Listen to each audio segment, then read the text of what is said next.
ታሪክ ወድሰብ መስመር ዘይኮነስ ዓንኬል ከም ዝኾነ ክንደይና ንፈልጥ። እስኪ ሓደ ባህል አለ ክነግረኩም።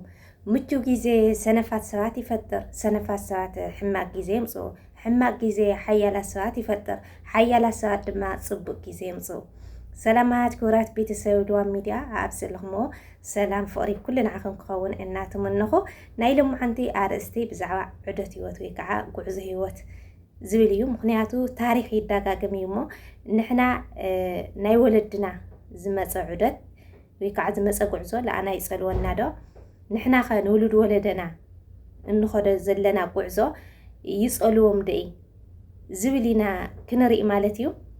እዚ ሓሳብ እዚ ዘምፃኽሉ ምክንያት ድማ ንምንታይ እዩ ዓበይቲ መንግስትታት ነይሮም ዝፈርሱ ብጣዕሚ ሓያላት ሃፀያዊነት ዝነበሩ ከምዘይነበሩ ዝኾኑ ንምንታይ ኸ እዮም ድኻታት ተላዒሎም ኣብ ዓብዪ ደረጃ ዝወፅሑ? ንምንታይ ኸ እዮም ናይ ሃፍታማት ድቃስ ኩሉ ግዜ ሲ ዋጋ ዘይብሉ ዝኸውን?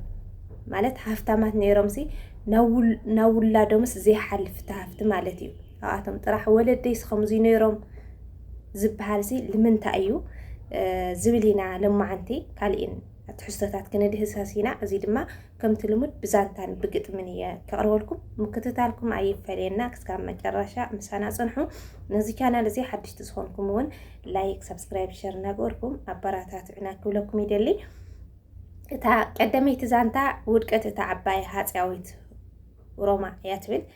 ንታሪክ ጥንታዊት ሮማ ንመልከት እሞ ሮማ ኣብ መጀመርታ ብሓያላት ተፃወርትን ንቑሓትን ወታደራትን መራሕትን እያ ተሃኒፃ።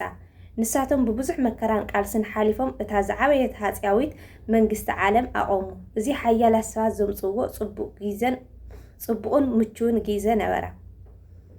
ሓያላት ሰባት ፅቡቅ ጊዜ ኣምፅኦም ማለት እዩ። ነገር ግን እቲ ብልፅግና እናገዘፈ ምስከደ እቶም ሓድሽቲ ወለደታት መከራ እንታይ ምዃኑ ረገፅዎ ወይ ከዓ ረስዕዎ። ኩናት ኣይረእዩን፣ ጥሜት ኣይፈልጡን፣ ኩሉ ነገር ቀሊል ኮነሎም። እቶም መራሕቲ ኣብ ክንዲ ሃገር ምሕላው ኣብ ዓበይቲ ፅንብላት ሙቾት መስተን ምዝንጋዕን ተፀመዱ። እቲ ሓያል ናይ ሮማውያን ስነ ስርዓት ድማ ጠፍአ። ስለዚ ምቹ ጊዜ ሰነፋት ሰባት ፈጠረ ማለት እዩ። እዚኣ እውን እቶም ሰነፋት መራሕቲ ድማ ፀላእቶም ክመፁ ከለዉ ክከላኸሉ ኣይከኣሉን። ቁጠዋ ዓነወ፣ ውሽጣዊ ምፍጣጥ ገነነ። ብሰንኪ ስንፍንኦም ድማ ሮማ ናብቲ ዝኸፍአ ሕማቅ ጊዜ ወደቐት። ብሰነፋት ሰባት ድማ ሕማቅ ጊዜ መፂኡ ማለት እዩ። እዚኣ እውን እታ ካልአይቲ ዛንታ እውን ንርአ። እቲ ካብ ሓሙኽሽቲ ዝተለዓለ ንስሪ ፀለምትን እዚ ታሪክ እዚ ድማ ኣብ 1945 ዓመተ ምህረት ጃፓን ኣብ ካልኣይ ውግእ ዓለም ተሳዒራ ክልተ ዓበይቲ ከተማታት ብኣቶማዊ ቦምብ ዓንዩ ህዝባ ተፀኒቱ ቁጠባ ዓንዩ ነበረ እሞ እቲ ዝኸፍአ ጊዜ ወይ ከዓ ሕማቅ ጊዜ መፀ።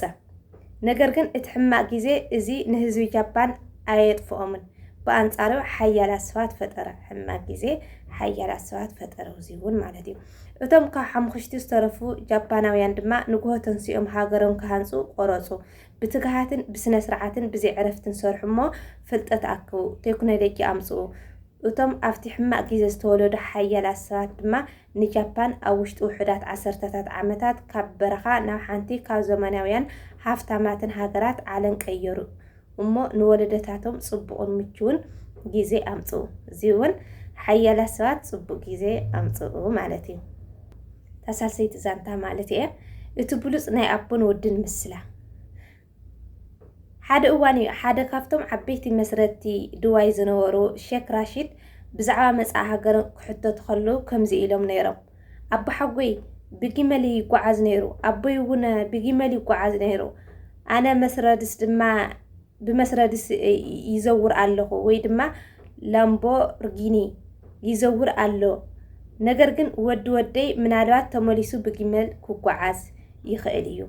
እቶም ሰማዕቲ ተገሪሞም ንምንታይ ኢሎም ሓተትዎ እሞ ንሱ ድማ እቲ ሎሚ ንዛረበሉ ዘለና ምስላ መለሰሎም። ሕማቅ ጊዜ ሓያላት ሰባት ይፈጥር፣ ሓያላት ሰባት ፅቡቅ ጊዜ የምፅኡ፣ ፅቡቅ ጊዜ ድማ ሰነፋት ሰባት ይፈጥር፣ ሰነፋት ሰባት ድማ ተመሊሶም ሕማቅ ጊዜ የምፅኡ። ስለዚህ እዚ ዛንታታት እዚ ኣብ ውልቀ ህይወትና እስኪ ኣምፂና ንገምግሞ እሞ ብድሕሪኡ ናብ ሃገር ናብ ዓለምን ንኸይድ ኢና ማለት እዩ። ንኣብነት ትማሊ ኣብ ሕማቅ ግዜ ዘይሰራሕናዮ ነገር ሎሚ ሓያላት ክገብረና ኣይክእልን። ትማሊ ፅቡቅ ኩነታት የለኹን ሕማቅ ግዜ እዩ ሓሚቑናና ከፍ እንድሕር ንብል ኮይና ያው ሎሚ እውን ካብኡ ኣይንሓሺ ነገር ግና እቲ ሕማቅ ግዜ ጠንካራታት ገይሩ ተሃኒፅና ግን ሕማቅ ግዜ ጠንካራ ሰባት ፈጢሩ ንብል ኢና ማለት እዩ። ለኣይ ሰባት ጠንኪሩን እዩ እቲ ዝመፀ ፈተና እቲ ዝመፀ ኩነታት ሲ ንዓየስ ሃኒፁን እዩ ንብል ማለት እዩ። ካብኡ ብድሕሪኡ እንደገና ሎሚ ዘምፃናዮ እቲ ትማሊ ጠንኪርና ዘምፃናዮ ሎሚ እንድሕር ነጥፍኦ ኮይንና ግን እንደገና እቲ ምቹው ግዜና ሰነፋት ይገብረና ኣሎ።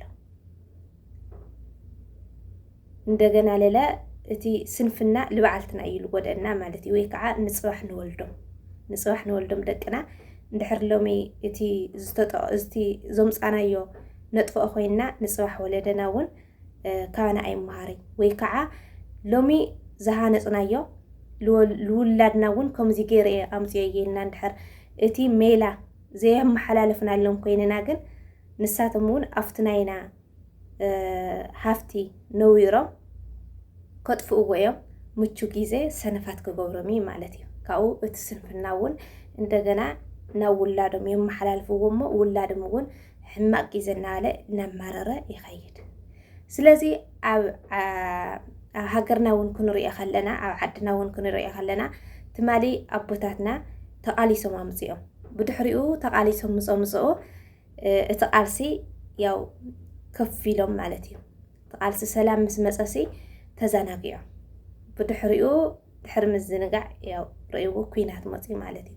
ኩናት ዝፈጠሮ ናይ ሕዚ ወለዶ ደሞ ጠንካራ ሓያል ምንም ለይብግሮ ንመስዋዕቲ ድሕር ዘይብል ጠንካራታት ሰባት ተፈጢሩ ማለት እዩ። ክንሪኦ ከለናስ ዝወለዶ እዚ ዝሕልፈሎ ፈተናሲ ብጣዕሚ እዩ ዝገርም ብጣዕሚ ኢና ባ ጠንካራታት ትብል ባዕልኻ።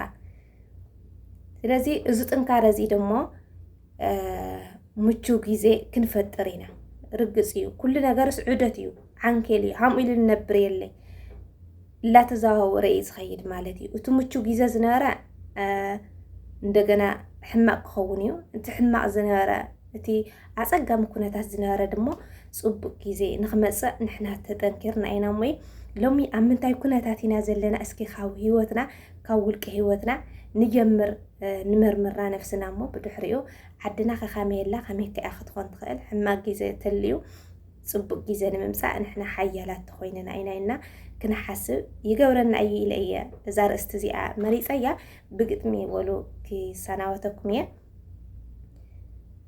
ምቾት ኮይኑ ፈታኒ ዕረፍቲ ምስ በዝሐ እቲ ሓያል መንፈስ ብስንፍና ተገንሐ ቀሊል ህይወት ኮይኑ ማዕፆ ምስ ተኸፈተ ትግሃት ተረሲዑ ስንፍና ነገሰ ካብ ስንፍና ዝተልዓለ ዓንቀፅ ምስ ተባላሸወ እቲ ፅቡቅ ነገር ሕማቅ ኮይኑ ተቐየረ መከራን ፀበባን ናብ ገዛና ምስ መፀ ንብዓትን ስቃይን ንምድሪ ምስ መልአ ነገር ግን ኣብቲ ፀልማት ኣብቲ ሕማቅ ግዜ ይበልፅ እቲ ተስፋ ይወልድ ሓያል ከም ብዋዘ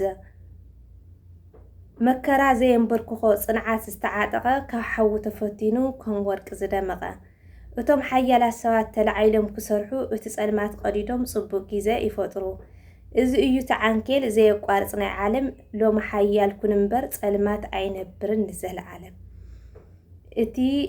እዚ እዩ ተዓንኬል ዘየቋርፅ ናይ ዓለም ሎሚ ሓያል ኩን እምበር ፀልማት ኣይነብርን ንዘለዓለም ብፀልማቱ ኣይነብርን። ምቹው ግዜ ሰነፋት ሰባት ይፈጥር ሰነፋት ሰባት ሕማቅ ግዜ ምፅኡ ሕማቅ ግዜ ሓያላት ሰባት ይፈጥር ሓያላት ሰባት ፅቡቅ ግዜ ወይ ከዓ ምቹው ግዜን ኩነታትን የምፅኡ። እምበኣርከስ ታሪክ ዑደት ህይወት ይደጋግም እዩ ሞ ንሕና ታሪክና ኣብ ምንታይ እዩ ዘሎ ታሪክና ይህነፅ ለደስ ወይስ ንዝንግዕ ኣለና ኢና ዝብል ኣብ ኮመንት ኣቕምጡለይ ብካሊእ ትሕዝቶ ክስካብ ንራኸብ ግን ሰናይ ንዓኹም ሰናይ